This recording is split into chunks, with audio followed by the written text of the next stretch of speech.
Hello' guys, কি খবৰ তোমালোকৰ?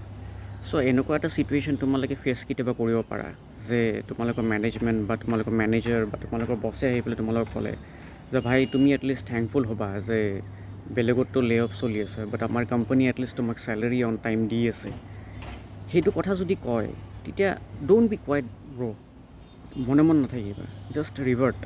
তুমি জাষ্ট ক'বা যে ভাই চা, তই মোক এনেই পইচা দি থকা নাই, মই কাম কৰিছোঁ, তাৰে বিনিময়ত মই চেলাৰী লৈছোঁ। এতিয়া তই যদি মোক ফ্ৰীতে মানে পইচা দি আছ তেতিয়া ক, তেতিয়া সেই কথাটো হ'ব ভেলিড। বাট তোমাক যদি তোমাৰ মেনেজাৰ বা তোমাৰ বছে কয় যে at least you should be thankful that you are getting your salary on time, that is invalid. কথাটোৱে wrong, they are just wrong. So' just revert. তুমি মনে নাথাকিলে সিহঁতে চান্স পাই যাব। তুমি ক'বা যে ভাই তই যদি মোক ফ্ৰীতে পইচা দিছ তেতিয়া ক এইটো কথাটো, তই মোক ফ্ৰীতে পইচা দিয়া নাই, মই কাম কৰি আছোঁ, তাৰে বিনিময়ত মই পইচা লৈছোঁ। জাষ্ট সেইটো কথা মনত ৰাখিবা ব্ৰ'। Tech care.